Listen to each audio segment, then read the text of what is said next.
नमस्कार, मैं हूं आपके साथ वैशाली और आप देख रहे हैं 365 दिन खबर। आइए रुक करते हैं आज की खास खबर की ओर।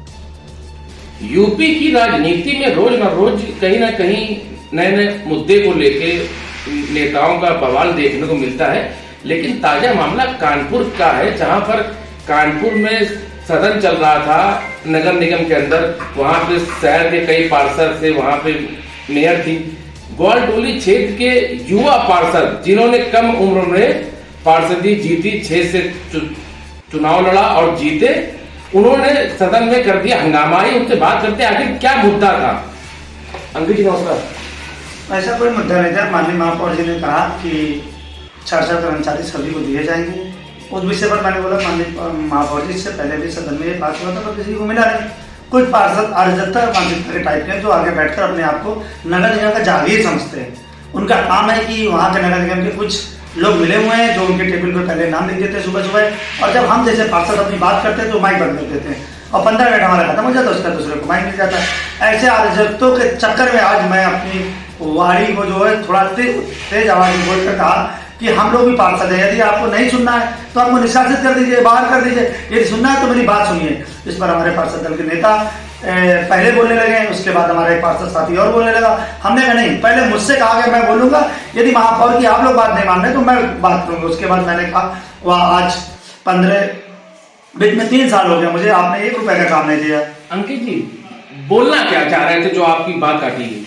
बोलना ये चाह रहे थे कि 15 वित्त में काम होता है, शासन द्वारा काम होता है, उन वार्डों को दिया जा रहा है जहां पर पर्याप्त काम दे चुके हैं। 3 साल से उस वार्ड में करोड़ों रुपए का काम हो रहा है। आपका वार्ड कौन सा है? वार्ड नंबर 4 ग्वालटोली है मेरा वार्ड। क्या क्या काम अधूरे हैं आपके क्षेत्र में? हमारे वार्ड 4 में तो काम बहुत अधूरे हैं। 15-20 से एक भी काम नहीं मिला। अभी हमको हमारे यहाँ मनी बस्ती में हमको डबल स्टोर बनाना था, डीपीआर के माध्यम से शांति देवी धर्मशाला बनाना था, हमारे यहाँ एक पार्क था उसका जीर्णोद्धार कराना था, हमारे यहाँ पार्कों में लाइट लगानी थी।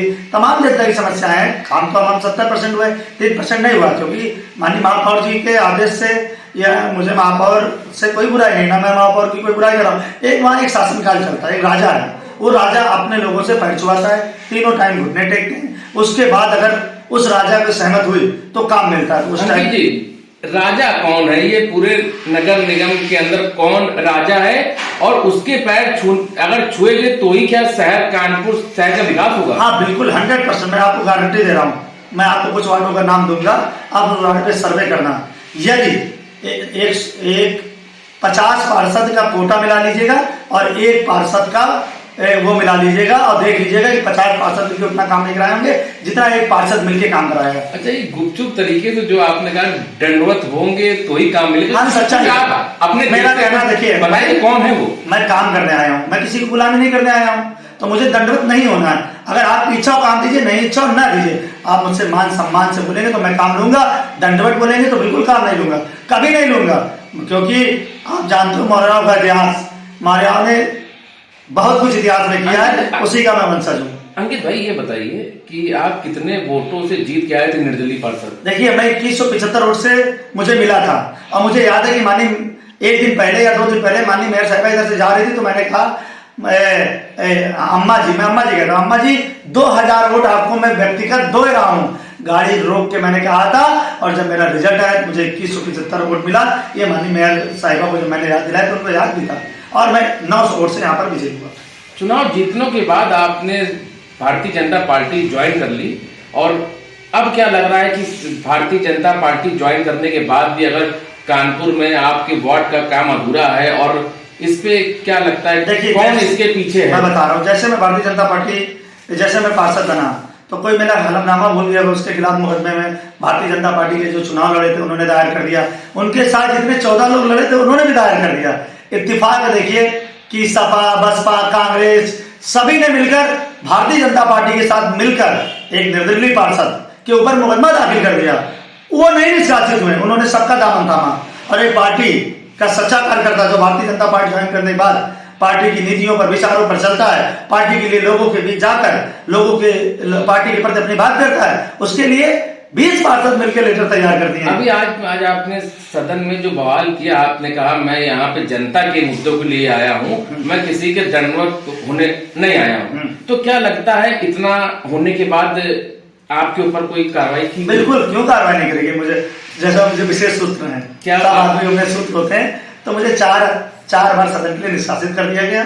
और माननीय हम सबके जो आदरणीय अभिभावक गुरु जी, क्षेत्रीय अध्यक्ष जी प्रकाश पाल जी, उनको एक लिखित हमारे पार्षद दल के नेता ने कुछ लोगों से साइन करा के दिया है।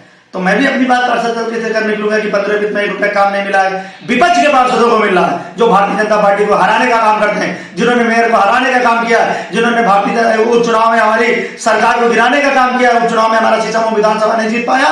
क्यों नहीं जीत पाया? क्योंकि यहाँ के पार्षद जो थे पीड़ित थे, उन पीड़ित पार्षद। और अच्छा, आपके अंदर जो आज जोश देखा नगर निगम के अंदर पार्षद बनने के बाद, पहला आपका हंगामा था, और इसी चीज को लेके क्या लोग आपसे नाराज हो गए? हाँ बिल्कुल, इसलिए पार्षद नाराज हो गए। वो पार्षद जो दंडवत प्रणाम होते हैं, जिनको तीनों टाइम हाजिरी लगानी, जी सर जी सर, क्योंकि वो राजनीति नहीं करने आए हैं। ऐसा कौन सा वहां पे हुकुम का इक्का है जिसके सामने नेताओं को दंडवत होना पड़ता है? इसमें कुछ नहीं, ये विषय मैं नहीं कहूँगा, हुकुम का इक्का है।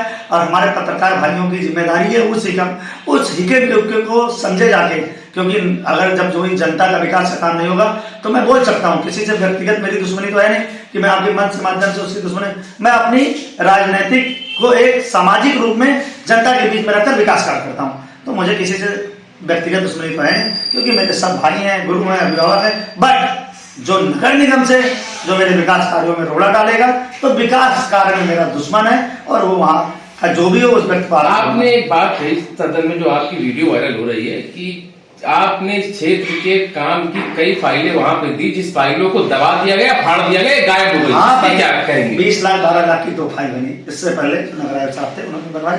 32 लाख का जब हमारा कोटा गया, तो कोटा हमारा गायब हो गया। और गायब होने के बाद इत्तेफाक है कि जो पार्षद 15 वित्त में पैसा ले रहा है, उसी के नाम एक फाइल और 32 लाख का, जो कि ये दंडनीय अपराध है। अगर आप सदन की और नगर निगम एक्ट पढ़ेंगे तो किसी पार्षद को, अगर सदन द्वारा एक फाइल पास है, तो किसी पार्षद को 2 फाइल नहीं जाएंगे।